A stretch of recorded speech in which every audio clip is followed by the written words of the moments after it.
A king was cursed by God permanently. Not for a season, not for a single generation, but forever. No descendant of that man would ever again sit on the throne of David. Full stop, no exceptions, written in plain language in the book of Jeremiah. And then, when you turn to the two gospel writers who actually bothered to record the family tree of Jesus Christ, both of them trace his ancestry straight through that exact cursed king. On top of that, they cannot even agree on who his own grandfather was. One says the name was Jacob. The other says the name was Haley. Two different names for the same man's grandfather, sitting in two different books of the same Bible. Skeptics have used this exact collision of details for centuries as proof that the New Testament writers never checked their own facts, never coordinated their stories, and built the entire foundation of Christian kingship on a contradiction hiding in plain sight. And here is what almost none of those skeptics ever admit, because admitting it would require actually tracing both family trees all the way through instead of stopping the moment things start to look damaging. The very same text being quoted against Jesus also contained the exact mechanism that resolves every piece of this puzzle at once. A mechanism so precise, it reads less like an accident and more like something engineered on purpose. Let's lay out the full weight of the challenge first, honestly and completely, because pretending it does not sound serious would be dishonest. Matthew chapter 1 opens with a genealogy, tracing Jesus back through King Solomon, son of David, all the way to Abraham, ending the list at Joseph, described plainly as the father of Jesus. Luke chapter 3 offers a completely different list, tracing Jesus back not through Solomon, but through another son of David entirely, a man named Nathan, and continuing all the way back past Abraham to Adam himself, the very first man. The two lists share the name David near the top and then diverge almost immediately afterward, following two entirely separate branches of the same royal family tree. And when both lists eventually arrive at the generation immediately before Joseph, they name two completely different men as his father. Matthew says Joseph's father was Jacob. Luke says Joseph's father was Heli. That is not a minor discrepancy easily brushed aside. That is naming two different men as the father of the very same historical individual, in two different books claiming to record his ancestry accurately. And there is a second layer to the challenge, tucked inside Matthew's own account, that critics love to raise right alongside the genealogy problem. Matthew explicitly states that there are 14 generations from the Babylonian exile all the way to Christ. But when you actually count the names Matthew lists after the exile, you only find 13. 14 claimed, 13 delivered, a discrepancy sitting inside a single gospel writer's own math in the very same chapter used to establish the legal credentials of the Messiah. If Matthew cannot even count his own list correctly, skeptics argue, why should anyone trust the deeper theological claims built on top of that list? And then there is the detail that turns this from an awkward inconsistency into something that sounds almost like a fatal contradiction, the kind of detail a skeptic saves for last because it lands the hardest. Matthew's genealogy runs directly through a king named Jeconiah, also called Joachim in some parts of Scripture, a king of Judah who reigned during one of the darkest periods of the nation's history. And in the book of Jeremiah, God delivers a direct, explicit judgment against this exact king, declaring that none of his descendants would ever prosper to sit on the throne of David and rule again in Judah. Read that carefully, because the weight of it is enormous. If Jesus descends from Jeconiah through the very line Matthew lays out, and God permanently barred every descendant of Jeconiah from the throne of David, then Matthew's own genealogy appears to disqualify the very person it was written to qualify. It is one thing to have two family trees that do not perfectly match. It is another thing entirely to have one of those trees run straight through a divine curse that should legally void any claim to kingship. This is the kind of detail that, once a skeptic finds it, gets treated as an unanswerable legal trap built directly into Scripture by its own authors. And it deserves to be taken at full strength rather than softened, because pretending it is not a serious problem would be its own kind of dishonesty. So let's take these pieces one at a time, carefully, the way a real investigation deserves, starting with the question of the two different grandfathers, because everything else in this case depends on understanding this first. The explanation these two accounts offer is that Matthew and Luke were never attempting to record the exact same genealogy in the first place. They were tracing two different lines entirely, for two entirely different purposes. And once you understand what each writer was trying to establish, the divergence stops looking like carelessness and starts looking like precision. Matthew's genealogy is what could be called the legal or official line, tracing ancestry through Joseph, the man legally recognized under Jewish law as the father of Jesus.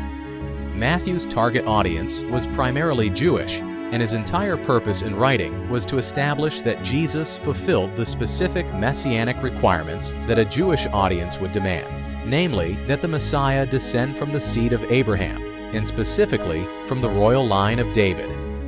That is exactly why Matthew's list runs through Solomon, the son of David, who actually inherited the throne, establishing Jesus' legal right to kingship through the official royal succession. Luke's genealogy operates on a completely different set of priorities. Luke was writing for a broader audience shaped by Greek thought, an audience far less concerned with a legal royal succession and far more interested in Jesus as the perfect, complete human being, the ideal man in the fullest philosophical sense that Greek thinking prized. That is exactly why Luke does not stop his genealogy at Abraham, the father of the Jewish nation, but pushes all the way back to Adam, the father of the entire human race, establishing Jesus' connection to every single human being who ever lived, not just to the nation of Israel. And to accomplish that broader purpose, Luke traces the line not through Joseph's official legal father, but through Mary's actual biological father, a man named Heli.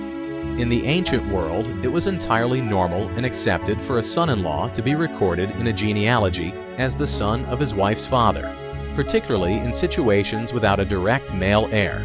So Luke's description of Joseph as being, so to speak, the son of Heli reflects Joseph's status as Heli's son-in-law rather than a claim that Heli was Joseph's biological father. Luke is tracing Mary's bloodline, the actual biological descent of Jesus, while Matthew traces Joseph's legal line, the line establishing rightful royal inheritance.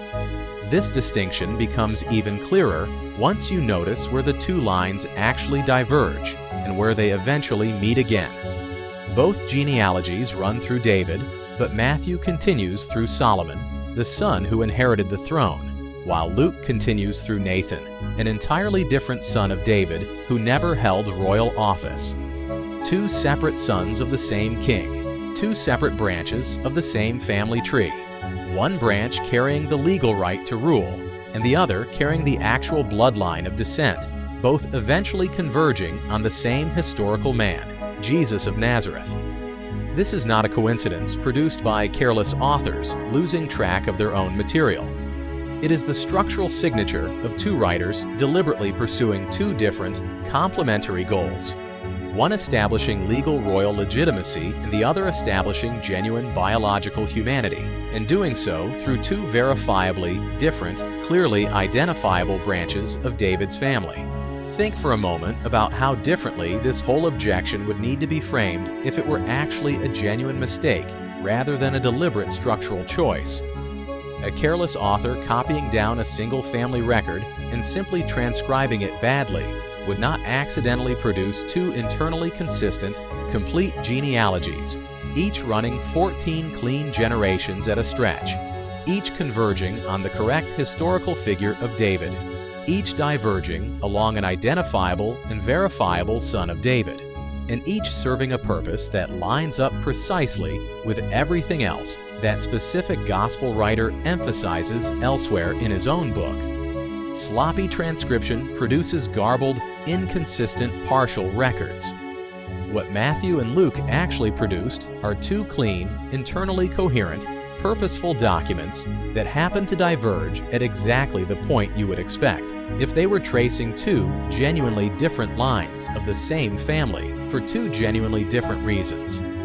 That level of internal consistency across two separate documents written by two separate authors for two separate audiences is not the fingerprint of confusion. It is the fingerprint of two people who each knew precisely what they were building and precisely why. A sharp skeptic at this point sometimes raises one more objection to push back against this explanation, pointing out that both genealogies actually share a couple of names further down the list, specifically Shealtiel and Zerubbabel, appearing in both Matthew's and Luke's accounts. If both lists genuinely trace two separate, independent branches of the family, how do two identical names show up in both? But this objection collapses almost as quickly as it rises, for two straightforward reasons. First, these were not rare or unusual names in that era, and finding the same relatively common names appearing independently in two different family lines within the same broader family network is not remotely surprising, especially among close relatives descended from the same royal household. Second, and more tellingly, Luke's own genealogy repeats certain names within itself, specifically Joseph and Judah, appearing more than once at different points in his own single list. If the mere repetition of a name were enough to prove two genealogies were secretly identical, Luke's genealogy would have to be identical to itself, which makes no sense at all.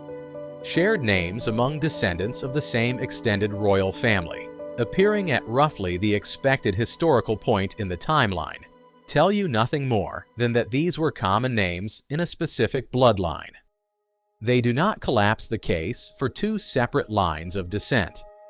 Now turn to the second challenge, the arithmetic problem inside Matthew's own genealogy. The claim of 14 generations from the exile to Christ, when only 13 names appear to be listed. The resolution here is refreshingly simple once you look closely at exactly who gets counted where. Jeconiah, the king at the center of the exile itself, appears in Matthew's structure as a hinge point connecting two separate sections of the genealogy, because his life genuinely spanned both sides of that historical divide, existing both before the exile and continuing on after it.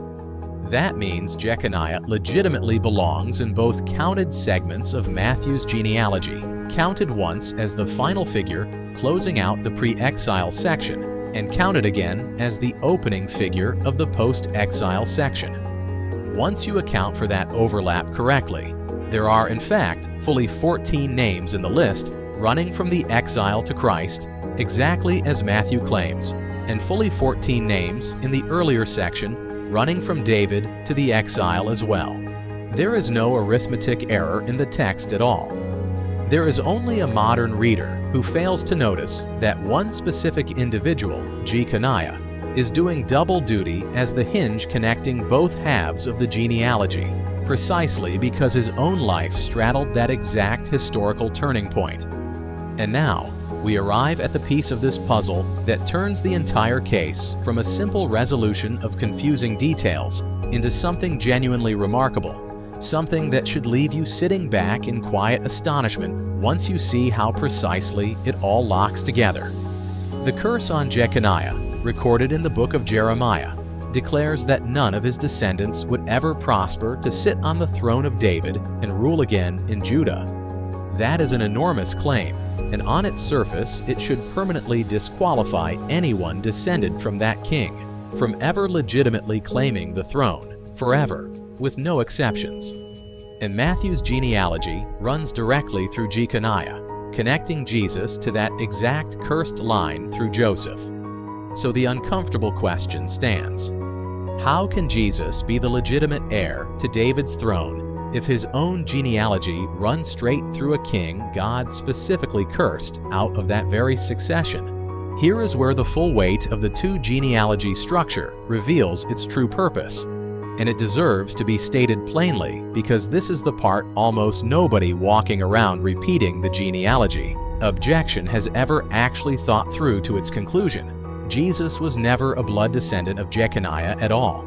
Joseph was Jeconiah's descendant, connected through Matthew's legal line, but Joseph was only Jesus' legal father, not his biological father. Jesus' actual biological descent runs through Mary, and Mary's genealogy, recorded by Luke, traces back to David not through the cursed line of Solomon and Jeconiah, but through an entirely separate son of David named Nathan, a branch of the family the curse in Jeremiah never touches at all. Put those two facts together, and something extraordinary happens. Jesus inherits the legal right to David's throne through Joseph, satisfying the requirement that the Messiah be recognized as heir to the royal succession, while simultaneously being biologically exempt from the curse pronounced on Jeconiah, because his actual bloodline never passes through that cursed man in the first place. He receives the throne legally, without ever carrying the disqualifying blood. Two separate genealogies, tracing two separate lines for two separate reasons, turn out to be the only possible configuration that allows the Messiah to be simultaneously the rightful legal heir to David's throne and completely untouched by a curse that should have permanently barred that very succession. One genealogy alone could never have accomplished this. It required exactly two, tracing exactly the lines they trace, meeting exactly where they meet. Sit with that for a moment, because the implications run deeper than simply resolving an old debate about grandfathers. This is not the kind of solution careless, disorganized authors stumble into by accident while copying down family records without paying attention to the larger picture. This is the kind of solution that only makes sense if the underlying historical reality actually unfolded this way. With Joseph descended from Solomon's cursed line, and Mary descended from Nathan's uncursed line, and two independent authors writing for two different audiences with two different purposes, each faithfully recording the branch of the family relevant to what they were trying to demonstrate. The legal claim and the biological reality could easily have contradicted each other. They could have collided in a way that left Jesus either cursed and disqualified, or biologically illegitimate as an heir to any throne at all. Instead, they interlock perfectly, each genealogy supplying exactly what the other one lacks, together threading a needle that neither one could have threaded alone. Consider, too, just how easily this could have gone the other way, because that is really what makes this detail so striking once you notice it. If Matthew's legal line and Luke's biological line had both run through Solomon, straight through Jeconiah's curse with no alternate branch available, Jesus would have inherited an unbreakable legal claim wrapped around an equally unbreakable curse with no way out of either one. If, on the other hand, both lines had run through Nathan instead, avoiding the curse entirely, Jesus would have had a clean bloodline, but no documented legal claim to David's actual throne through the royal succession a Jewish audience would have required. Either version, on its own, leaves a real problem standing. Only the specific combination actually recorded, legal descent through Solomon's line by way of Joseph, and biological descent through Nathan's line by way of Mary, manages to secure both requirements at once without either one canceling out the other. Two authors writing independently for different audiences with no indication anywhere in the text that they coordinated this arrangement between themselves, each recorded exactly the piece of the family tree needed to make the whole structure work. That is not the kind of alignment easily explained away as coincidence once you actually lay it out point by point. It is worth pausing here to address something else worth knowing about why one of the four gospel writers skips this entire conversation altogether. Mark's gospel contains no genealogy of Jesus whatsoever, and that omission is not a mistake or a gap in Mark's research either. Mark presents Jesus specifically as a servant, ministering to a primarily Roman audience, and Roman readers of that era had little cultural interest in tracing the ancestral pedigree of a servant, caring far more about what that servant could actually accomplish than about where he came from. Matthew presents Jesus as king, tracing his Jewish royal credentials for a Jewish audience, anticipating exactly that kind of Messiah. Luke presents Jesus as the perfect man, tracing his full humanity back to Adam for a broader audience shaped by Greek philosophical ideals. John, writing later, presents Jesus as God himself, and rather than tracing a human ancestral line at all, points instead to Jesus' eternal existence alongside the Father before time began. 4 gospel writers, 4 distinct purposes, 4 deliberately different approaches to presenting the exact same man, each one choosing precisely the details that served the specific portrait they were building. Once you see the pattern across all 4 books, Matthew and Luke handling ancestry so differently from each other stops looking like confusion and starts looking like exactly what you would expect from writers working with clear, distinct editorial purposes. Step back now and take in the full shape of what has actually been resolved here, because it is worth feeling the weight of it rather than rushing past it. What began as a set of details that sound, on first hearing, like a devastating case against the reliability of the gospel accounts, 2 different grandfathers named for the same man, a miscounted set of generations, and a genealogy running straight through a divine curse that should have permanently disqualified any claim to David's throne, turns out, once each piece is actually traced through carefully, to interlock into a single coherent and remarkably precise historical picture. The 2 grandfathers resolve into 2 distinct lines, serving 2 distinct purposes: legal succession through Joseph and biological descent through Mary.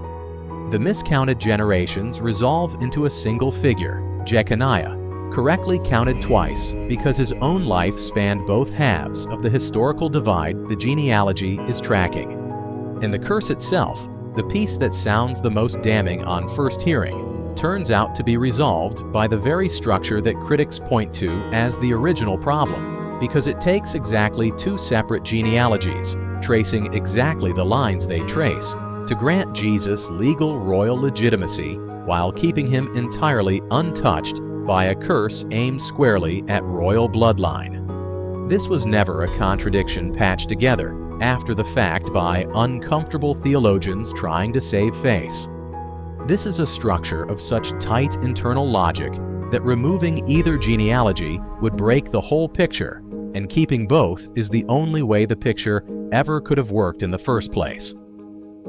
There is something genuinely worth feeling proud of here, something well beyond simply winning a debate with a skeptic who brings up mismatched grandfathers at a dinner table. This is the kind of detail that rewards patient, careful reading precisely because it was never meant to be understood at a glance. And there is something quietly infuriating about how often this exact set of details gets waved around as proof the Gospels contradict each other by people who have clearly never traced both genealogies side by side, never noticed the curse in Jeremiah sitting in the background, and never asked themselves what it would actually take, structurally, for a Messiah to be legally entitled to David's throne, while remaining biologically clear of a curse running straight through that very succession. The answer was never buried in some obscure commentary invented centuries after the fact to rescue an embarrassing detail. It was sitting in the plain text the entire time, in the specific names each gospel writer chose to record. In the specific sons of David, each line was traced through, in the specific reason Jeconiah shows up twice in one count, and not at all in the other's bloodline. Anyone willing to actually lay both family trees out side by side, follow each branch to where it leads, and ask what problem each one was solving, walks away from this not with a patched-over contradiction, but with something that looks remarkably like design. So the next time someone brings up the 2 different grandfathers of Jesus as proof the Gospels cannot be trusted, you already know exactly where the answer lives. It lives in the difference between a legal line and a bloodline, in the specific sons of David each writer chose to follow, and in a curse pronounced centuries earlier that only makes sense once you see both genealogies standing together rather than in isolation. It was never a flaw waiting to be found. It was a lock waiting for someone patient enough to notice that it required exactly 2 keys, and that both of those keys had been sitting in plain sight the entire time, in the very same book the objection claims to be quoting from. There is a broader pattern worth carrying away from all of this, one that extends well past this single genealogy debate into how these kinds of objections tend to work across the board. Notice how the objection always sounds strongest the moment it is first stated, before anyone has actually traced through the details it depends on. 2 different grandfathers sounds devastating in isolation. A miscounted set of generations sounds devastating in isolation. A genealogy running through a cursed king sounds devastating in isolation. Each one, taken by itself, delivered with enough confidence, can make a listener feel like the ground has genuinely shifted underneath the reliability of Scripture. But notice, too, how each one of those 3 objections depends on stopping the investigation at exactly the point where it looks worst, and never following it through to where the actual texts, read carefully and compared side by side, resolve it completely. That pattern repeats constantly with hard questions about the Bible, not because every difficulty resolves this cleanly every single time, but because the confidence with which an objection gets delivered is never by itself evidence that the objection is correct. Confidence is cheap. Careful comparison across the actual text is not, and it is exactly that kind of careful comparison that turns this particular case from an apparent contradiction into what looks, on close inspection, like a remarkably deliberate structure. There is something worth feeling here beyond the simple satisfaction of having a good answer ready for the next skeptic who raises this point. Think about how many believers have heard some version of this objection over the years, nodded politely, filed away a small nagging discomfort, and never circled back to actually resolve it for themselves. That discomfort was never necessary, and it is worth letting that sink in fully rather than rushing past it. The reconciliation was never invented centuries after the fact by nervous theologians scrambling to patch a hole. It was built into the very structure of the 2 accounts from the moment they were written, sitting there waiting the entire time for anyone willing to place both family trees side by side and ask what each one was actually built to prove. There is a real difference between a faith that has simply never been tested on this point and a faith that has walked all the way through the hardest version of the objection and found at the far end of it not a patched-together excuse, but a structure precise enough to solve a problem most people never even knew existed in the first place. A curse on a king that should have permanently barred any legitimate heir, quietly and completely resolved by nothing more than 2 honest family records placed next to each other. And there is something quietly worth sitting with in how this particular case unfolds, because it is not the kind of resolution that flatters easy answers or shallow dismissals in either direction. It would have been easy for a skeptic to raise the objection and simply declare victory, treating 2 different grandfathers in a miscounted generation list as an obvious internal contradiction, never bothering to check whether Matthew's own text explains its own counting method, never bothering to notice that Luke explicitly signals he is recording what people supposed rather than a strict biological claim, never bothering to trace where each line actually diverges and why. It would have been equally easy for a believer, faced with the same objection, to wave it away with a vague appeal to mystery, never actually working through the mechanics of how 2 lines could both be true at once. Neither shortcut does justice to what the text actually contains. The honest path runs directly through both genealogies, tracing each one carefully, checking each name against the other, and following the logic all the way to its conclusion. And that honest path is precisely what reveals a solution, too precise and too specific to have been accidental. So the next time this exact detail comes up, whether from a skeptic looking for an easy opening, a curious friend genuinely wrestling with the question, or your own quiet uncertainty late at night, you already know the shape of the answer, and you know it was never hidden behind some obscure theological trick. It was written directly into two family trees, tracing two different sons of the same king, converging on the same man, solving a problem the skeptics raising the objection almost never even realize exists in the first place. It was there the entire time, in the same two books being quoted against it, waiting patiently for anyone honest enough to read both all the way through.